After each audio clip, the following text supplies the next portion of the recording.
En route to Bangkok, the chief city of this ancient country, we pass a Chinese junk, which reminds us that most of the early settlers in Siam came from Mongolia, a province in China. After sailing up the Gulf of Siam, we arrive at a little peninsular port where a train is waiting to take us to Bangkok, about 35 miles inland. Before departing, we obtain our first gami as permitted. But when it occurs, the first wife is always acknowledged the head of the household. Incidentally, Siamese mothers never kiss their children, nor do husbands kiss their wives. Instead, they rub faces together. This little banquet is interrupted by the warning whistle from our train. And now we are en route to Bangkok. Except for a few railway lines, all travel in Siam is by water. The level of the land is so low and the soil is so soft. Experiences of the courageous engineers who conquered this tropical jungle with the first railway in Siam.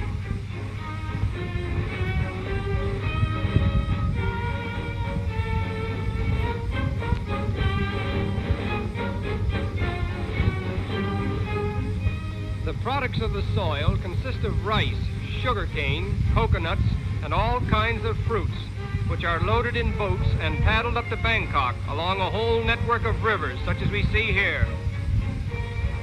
We arrive at Bangkok, the capital and chief city of Siam, covering more land area than any other city in the world except London.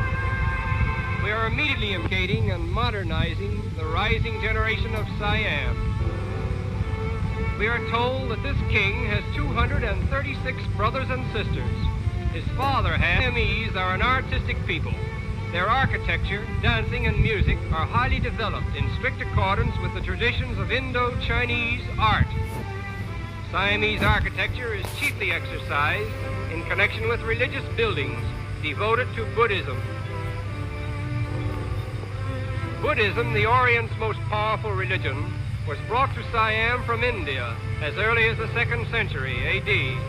It is the national faith of Siam. Buddhism is not based upon divinity. When the people go into a temple and kneel before Buddha, they reverence him, but never do they forget that he was once a man, and that in time they may become even as he is.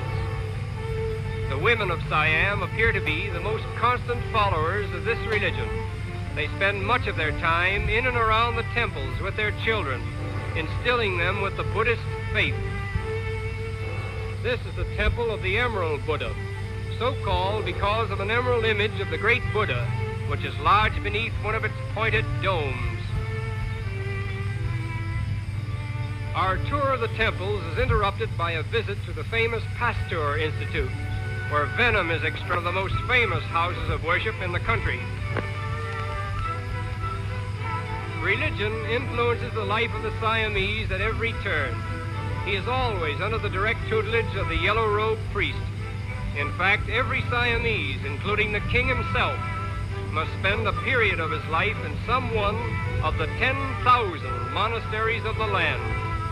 In Bangkok alone, there are at least 500 temples dedicated to Buddhism. As we think of the strength of this faith called Buddhism, with its millions of followers, and compare it to our own, we cannot help but feel a certain embarrassment in presuming to think that our particular religion is the only one in the world of any importance.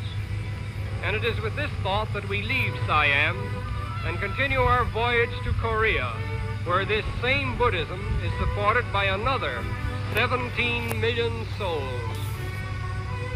We arrive at the port of Seoul, the chief city, where the unofficial reception committee is composed of a rather curious gathering.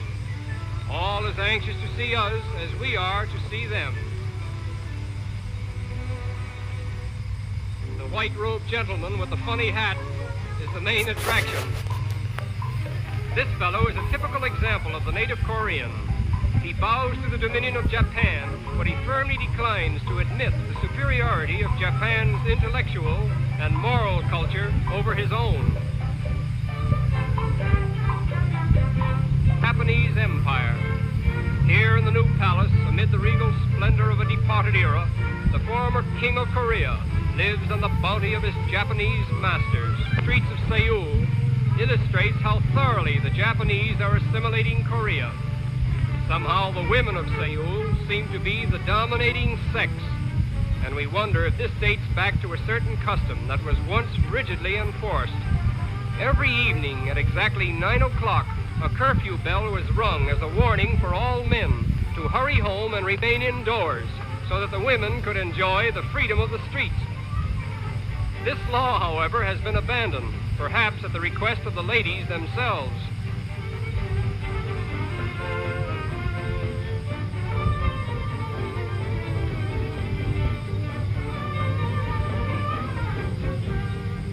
The children of Korea are particularly interesting.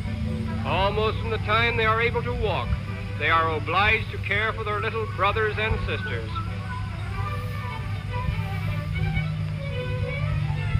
The first thing inculcated in a Korean child's mind is respect for his father. In fact, the four dreadful things which a boy fears most are earthquake, wind, fire, and father. Playing dinner and imitating the ponderous etiquette of their elders is a favorite amusement.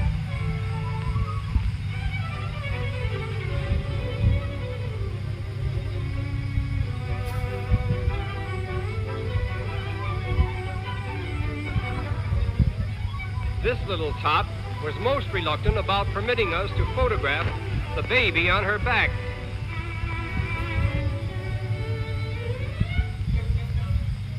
In an Oriental garden, we were afforded the special privilege of seeing a native dance, very much like those given by the geisha girls of Japan.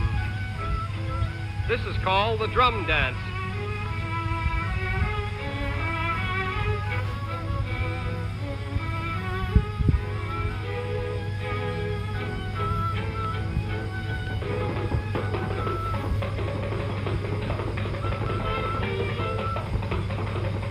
Whatever else we may have seen in Korea, we will never forget the gentlemen with the white robes and the horsehair hats, for they are Korea personified. And it is here that old Korea bows to us in gracious farewell.